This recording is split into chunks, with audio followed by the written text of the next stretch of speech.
मेरा नाम नंदिनी है। मैं झारखंड की रहने वाली हूँ। मेरे एक भाई और 3 बहनें हैं। पिताजी हमारे सड़क हादसे में 2014 में ही चल बसे। मेरी माँ घरों में सफाई का काम करती हैं। पिताजी के बाद परेशानियाँ बढ़ गई। मैं सबसे बड़ी हूँ, तो परेशानी को देखते हुए मैंने सोचा कि मैं अपनी माँ का हाथ बटाऊँ। अफसोस होता था, माँ ऐसे मेहनत करके हमें पढ़ा रही हैं। मैं अपनी पढ़ाई छोड़ के मैंने एक जॉब कर लिया। मैं एक दुकान में हिसाब किताब संभालती थी। मैं भी बस यही चाहती थी कि ठीक है, मेरा कुछ नहीं तो मेरे छोटे भाई बहन तो पढ़ लेंगे। वहीं दुकान में अरविंद नौकरी करता था।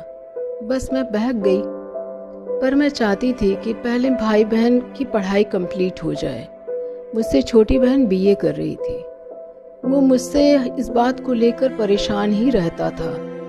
मारने पीटने लगा था मुझे। लगने लगा कि अरविंद सही नहीं है। वो बस अपनी ही सोचता था। तंग आकर मैंने उसको एक दिन बोला कि तू कर ले अपनी मर्जी की, पर मैं नहीं कर सकती। एक बार उसने मुझे बहुत पीटा। मैंने एफआईआर भी करवाई, मगर उससे पूछताछ की और कुछ नहीं। कहता रहता था, तेरी शक्ल बिगाड़ दूंगा, तेरा मुंह तोड़ दूंगा।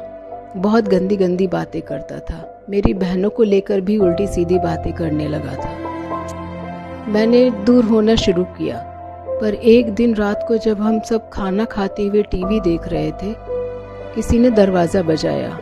मेरे भाई ने जाकर खोला तो कहने लगा, नंदिनी से मिलना है, इम्पोर्टेंट है। तो मैं गई। मेरा भाई और मेरी माँ भी पीछे पीछे आए। जैसे ही दरवाजे पे आई तो उसने एक बॉटल मेरे ऊपर फेंकी। मैंने कुछ समझने की कोशिश, मेरे कुछ समझ नहीं आया और अचानक से मेरा चेहरा जलने लगा। मैं झुलसने लगी। उसकी छींटें मेरे भाई और माँ पर भी आई। वो भाग गया। हम चीखने चिल्लाने लगे। मेरी बहन भाग भाग कर बाहर गई। आसपास के वालों ने जब देखा तो हमें पास के ही एक जिला हॉस्पिटल में ले गए। मेरा छोटा भाई इसी में चल बसा।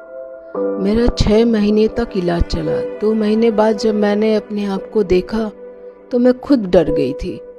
जीने की उम्मीद ही लगभग खत्म कर दी थी मैंने। पर कहते हैं ना, भगवान के आगे किसी की नहीं चलती। मुझे पता चला कि अरविंद मर चुका है। किसी ने उसे मार दिया। लड़ाई हो गई थी उसकी किसी से। तो मुझे एहसास हुआ कि उसको सजा मिल गई। वो साला कुत्ता इसी लायक था।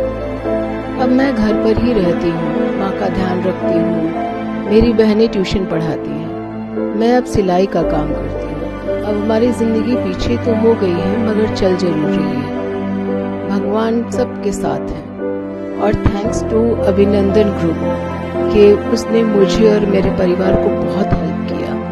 मेरी बहनें अभिनंदन के ही वजह से पढ़ पा रही हैं और मैं सिलाई का काम कर रही हूँ।